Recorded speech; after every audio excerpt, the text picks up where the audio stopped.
Good morning, students. Today we will start with the numerical based on the charge density. First numerical is obtain the formula for the electric field due to a long thin wire of uniform charge density lambda. Look at the diagram. This is the wire of infinite length having uniform charge density, which is given in the question, and that density is lambda. Charge is uniform everywhere. So we'll consider a very small element dx, and the charge on this element will be given by this formula, that is dq is equals to lambda dx. As we know, lambda is equals to charge per unit length. So here length is dx. For this small section, the value of small charge will be dq. So we can calculate the value of charge dq is equals to lambda dx. We need to find out the value of electric field at this point. This point is P. Due to this small charge element, the value of electric field is, as per the formula, E is equals to 1/4 pi epsilon naught dq by r square. dq and dE, just because this is a very small element, and just because of this element, the value of electric field intensity is also very small.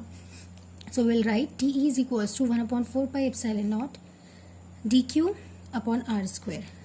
Put the value of dq from this formula, we'll get lambda dx, and in place of r square, this is r, y and x is given in the question. So the value of r in terms of y and x will be y square plus x square. Put this value here. Now look at the question. Just because of this charge element, the electric field intensity is in this direction. If we break this field intensity in the horizontal and vertical component, we'll get dEx in this direction, that is in the negative y direction, and dEy, it is in the vertical direction. If this angle is theta, we can write this in the form of dE cos of theta, and this component is equals to dE sin of theta. For each and every element which is present in the right side, there will be one more element in the left side which will cancel its horizontal component. For example, if we have a small section here, just because of this section we have a value of electric field intensity in this direction. When we break this electric field intensity in the vertical and horizontal component, these horizontal component of these two elements will cancel out each other, and we will remain only with the vertical component, that is dEy.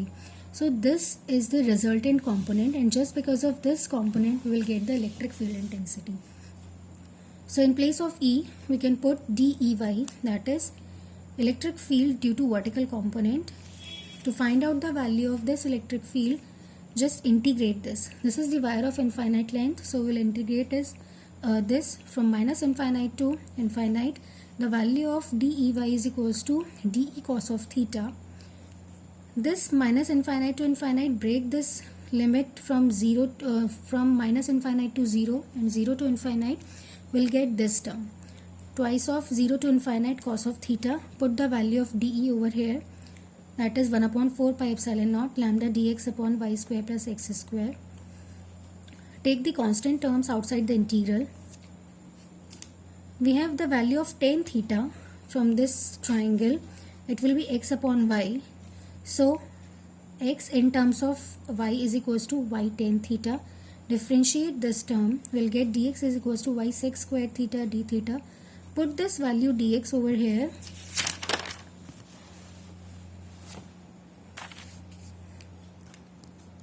When we change the value, we'll need to change the limit also in terms of theta.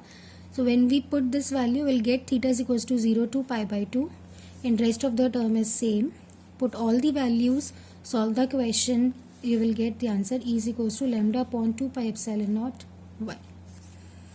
Our next question is, a charge is distributed uniformly over a ring of radius a.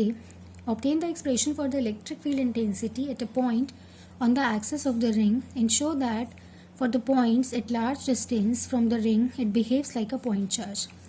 This is a ring, and charge is distributed uniformly over this ring. The radius is given, that is equals to a. This ring is placed with its plane perpendicular to the x-axis, and this dl is the very small element of the ring, At the axis of this, we have a point P. On this point P, we need to calculate the value of electric field intensity. So first calculate the charge which is distributed uniformly. So the charge dq on this small element dl is equals to dq is equals to lambda dl. Lambda is charge density per unit length. Lambda is the charge density, which can be written in the form charge per unit length. Length is the perimeter of this ring, which is equals to 2 pi r. Radius is given, that is a. So we'll put q is equal upon 2 pi a dl. This is the value of dq, that is small charge just because of this small element. Now the field intensity due to this small element will be equals to k, that is 1 upon 4 pi epsilon naught dq by r square. Put the value of dq, will have d lambda dl. Now in place of lambda you can put the previous value q upon 2 pi a dl upon r square. Same from the previous question, you can see this is the value of electric field at point P. This is the direction for this element. The direction of electric field intensity is this, and for this element the direction of electric field intensity is this. Now break these electric field intensities in its vertical and horizontal component. You can see vertical component will cancel out each other and will remain only with the horizontal components.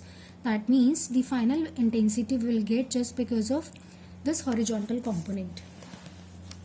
Now put the value. E is equals to, horizontal component is dE cos of theta. Integrate this from length.